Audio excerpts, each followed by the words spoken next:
Hi, I'm Xavier, and first just let me say that I am not a professional speaker, not at all. Actually, my biggest fear is public speaking, but I do have some ideas and I do have um, sort of an outline as to how to deal with the loss of a loved one. It's something that we all have to go through, and unfortunately, we have to go through it multiple times. So, let's get started. Life is short and unexpected because no one knows when their time is up. No one knows how long they have to live. Some people live to be 20, some people live to be 30, 40, 50, and up. And no one knows exactly when their time is up. But the question that everyone needs to know, or everyone wants to know, is how do you deal with the pain of loss, the pain of losing a loved one?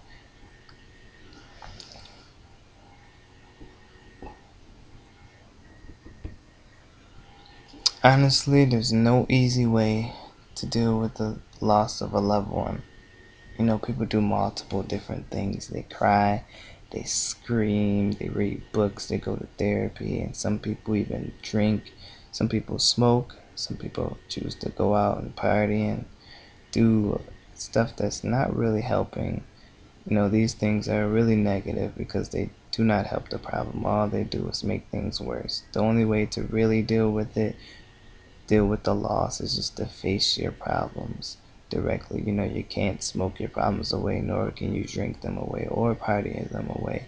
You just have to stand up tall and face your problems because that is the only way that you're going to be able to deal with it.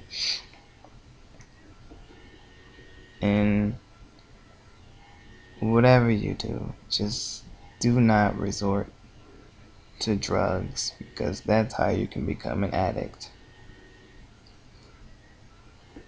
But I came up with a list of things that you should do, or a list of things to follow, because they helped me out a lot as I went through a more recent loss, and also as I have gone through other losses in the past.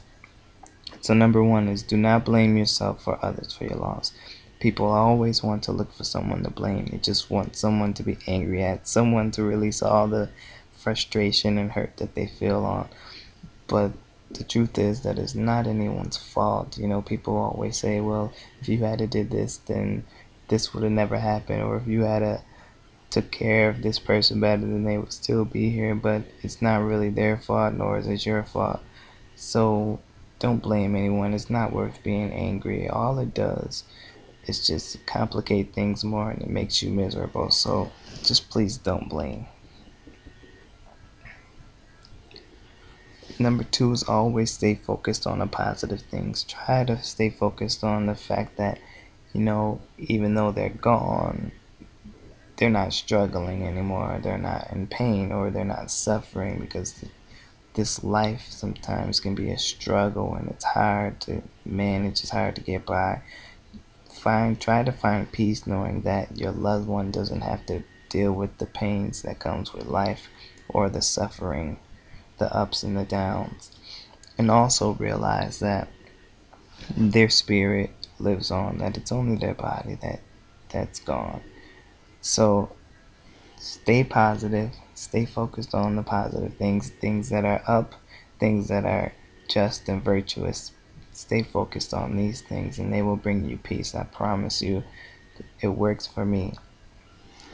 Number three is, remember all the times that you spent and everything that they taught you. I can't stress this enough. You must not forget all the lessons and everything that they said. And you must apply them to your life, because if you do this, then their legacy lives on through you. Number four is, do not hold back your feelings. A lot of people do not like crying. Well, they feel that crying makes them weak, especially men. We got this really, really bad. We think that crying makes us weak and that men are not supposed to cry.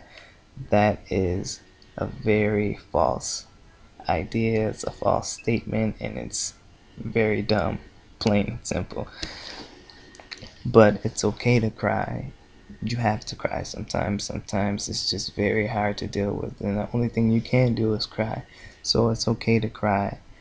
Crying does not make you weak. It actually shows strength. Crying releases all the pain and all the hurts and all the burdens that you have, and it shows that you have the strength to release that and take on new things like peace and happiness and joy. Crying shows strength. Trust me, it really does.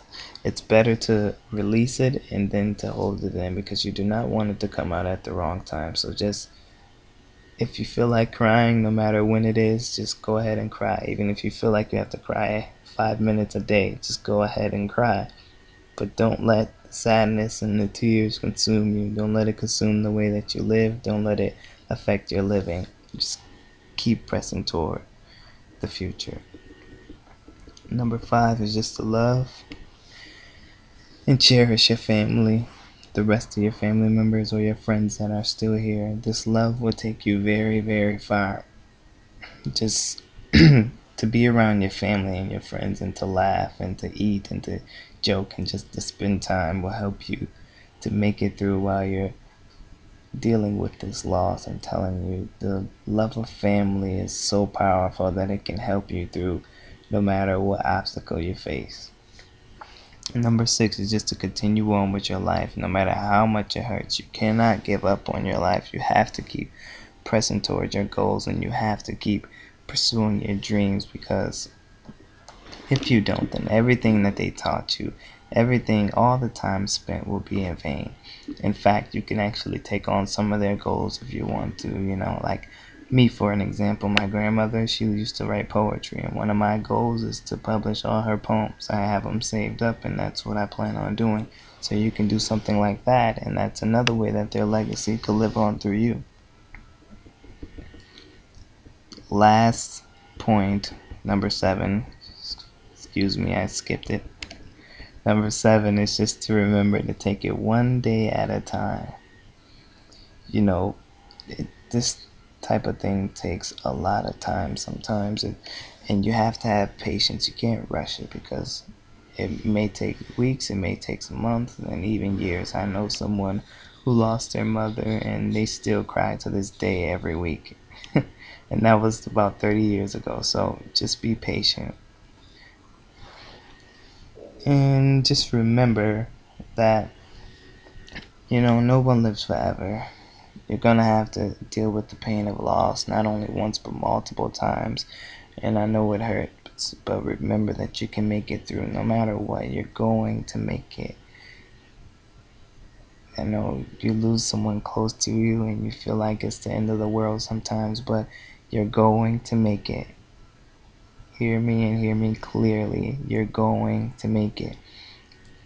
And try to, while you're on here, while you're still on this earth, live and cherish the life and celebrate the life of that loved one that you lost. And this will bring you great peace. That's basically all I had to say. So, yeah, just, live, love, and have peace. Be blessed. And, oh yeah, don't don't forget to smile. It's okay to smile, even though it hurts. Weeping endureth for a night, but joy cometh in the morning. Joy always comes in the morning. No matter how much it hurts, you have your joy waiting for you when it's all over. Oh yeah, one more thing. There's a free gift down in the description box. If you're interested, go ahead and click the link and you'll have your free gift. Alright? Thank you for your time. I hope you enjoyed what I had to say, and I hope that you apply it. Thank you.